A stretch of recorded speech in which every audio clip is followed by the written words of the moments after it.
Hello again, everyone. We resume our session.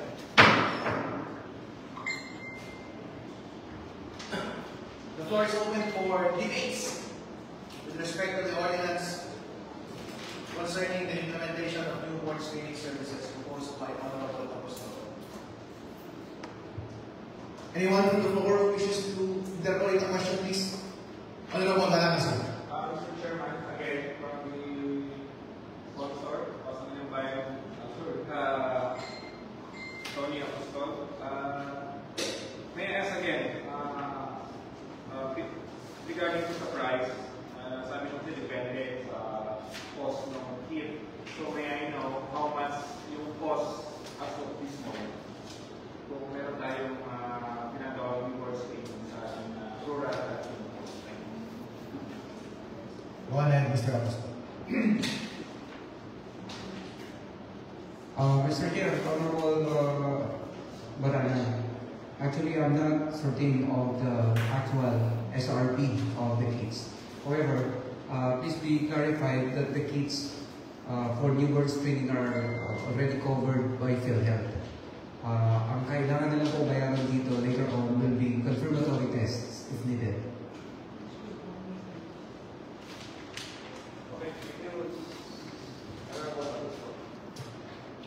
Any more questions from the body?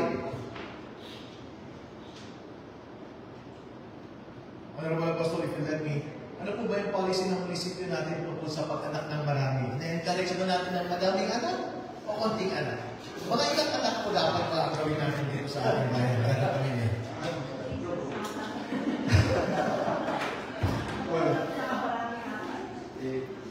Your question actually struck me, Mr. Presiding Officer, because I already have 3 kids. And hindi ko masabi if that 3 kids are enough already or kulang pa. But anyways, we do encourage family planning in the municipality of Pedro Vicente, Isabela. And lalakas po yung kampanya po ng ating rural health unit when it comes to family planning. Mr. Chair. Maraming salamat. Meron po ba kayong tips para gumawa ng maraming anak? Kung ang gusto gumawa ng maraming anak, may tips po ba kayo sir? Mukhang successful kayo sa area na yun. Recommendable po ba na isang babae lamang?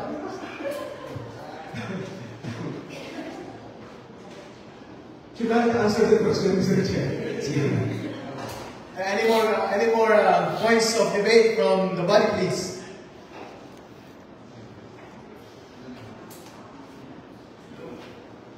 All right. Let's proceed to points of amendment.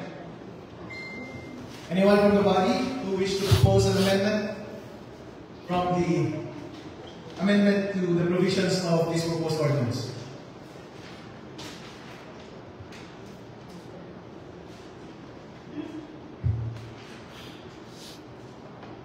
You heard me, Honorable Apostol. Yes, Mr. Chair. Some provisions of this ordinance refer to the province. For example, Section 4(1)(a), the province shall develop. Section 3(a), the province shall ensure. B, the province shall monitor. C, etc. Do we mean province or the municipality? Mr. Chair, this proposal was in response to the executive order issued by the provincial governor, Rodito Albano, to strengthen the newborn screening program in the province. So the implementation in the local level is inspired by the executive order issued by the provincial government. So this is in coordination and partnership with the provincial health office, Mr. Chair. Any more points for amendment from the body, please?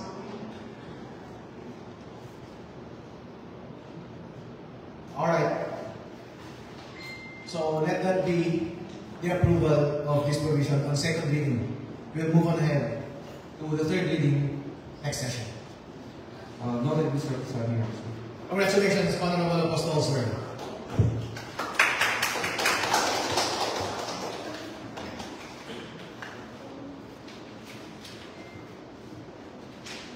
Any other business for today, Mr. Secretary, sir? Wala na po. Anything from the body? Ano po? Mr. Chair, Honorable Grabe, sir. in the next regular session of this study, I move that copy of the minutes of this meeting be furnished to all honorable members of this assembly. Honorable Sir, Mr. Secretary, sir. Yes, Mr. Dean, every session before we start session, nagpapakama na kami ng mga pinit namin. We have the things provided before the session. Kaya katulad na sinasabi na dispense with the reading of the consideration for every session. Everything is provided, pwede kayo kumuha po.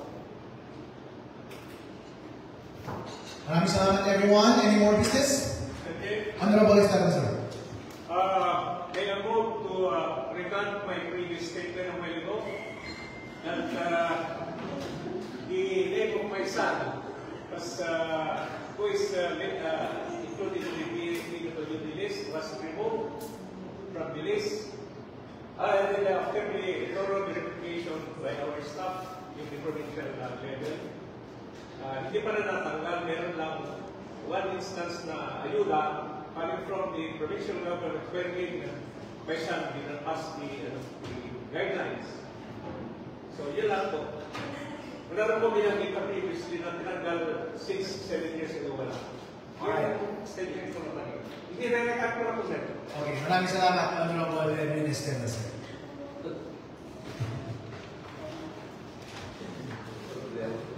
Okay, meron pa po ba? Matters from the body, please? Wala na po. Ayun po. Mag-adjourn na po tayo. Maraming salamat po ulit mga kasama dito sa Council sa isang productive na araw na ito. Congratulations! Yes! Commendation kay Mr. Salvador Apostol. Napaka-vivo. Congratulations, sir. Magaling, sir. Magaling mo yung sumagot sa mga questions. And maraming salamat sa participation ni Honorable Esteban, ating mga members ng ating konseho, Honorable Galamay, Honorable Mabawa, at iba pang mga miyembro. Salamat din po sa temporary chairmanship, Honorable Galamay, sir. Maraming salamat for keeping the order dito sa ating body. Congratulations everyone. Marami pa tayong progress every week. Napakaganda po ng progress natin every week. At this pace, maganda po ang magagawa natin para sa ating bayan. Para sa akin po, i-take up natin for public hearing and hearing from resource persons and inquiry and ito ay yung tungkol sa patubig. Tubig. Inquiry. Ngayong linggo na ito, magsisend po tayo ng invitation para sa mga resource people at open po yan sa public. Magkakaroon po ng open forum at magkakaroon po ng inquiry sa mga resource people. Magsisend out po kami ng invitations today. At ganoon din po sa inquiry patungkol sa feasibility ng pag-implement ng first class salary sa ating mga members ng human resources dito sa ating bayan. Tignan po natin kung may papasa natin iyan. So magkakaroon din po tayo ng pag-hearing po dyan. Tignan po natin yung salobin ng mga miyembro ng ating mga empleyado sa ating bayan. At ating mga experts kung may papatupad po ba natin yan ng maayos agad-agad. Para sa aking mga kasama dito na may sariling agenda po, yung matters po ninyo na i-present nyo ngayong araw na ito or nung nakalang araw, mag-coordinate po kayo sa akin kung gusto niyo i-conduct yung public hearing or any meeting ng inyong committee this week para po maisalubog natin sa ating schedule. Pero as far as I'm concerned, yung dalawa po na yung aking i-carry out ngayong linggo na ito. Alright po? Para po sa mga magpa-participate ng public hearing at magiging resource person, magiging relax lang po ako ngayong linggo na ito. Marami po tayo natutunan ng nakaraang linggo. Tingnan po natin. Ang objective po natin ay may ilabas ng katotohanan, maging orderly po ang process, minimize natin yung stress sa isa't isa. Kasi po kapag konti lang ang tula-tila natin ay mas mataas po yung chances na ipasa. Dahan-dahanan po natin. Lahat po tayo ay natututo sa bawat proseso. Pero meron lang po mga ibang bagay na nasa sa atin na lang po kung palalagpasin natin o hindi. Alright, discard na po natin yun. Pero the bottom line is, isa lang po ang ating objective dito. Sa bawat proposition natin, hindi naman po tayo magpo-propose dito tapos hindi ipasa. Ito po ba? Ginagawa po natin ang lahat para ma-increase yung chances na maipasa yun. if it requires na magtrabaho tayo with the positive atmosphere sa isa't isa with the resource people, tanongin po natin sila kung paano nila gusto i-conduct yung process. And sa public din, para mas maganda yung proseso.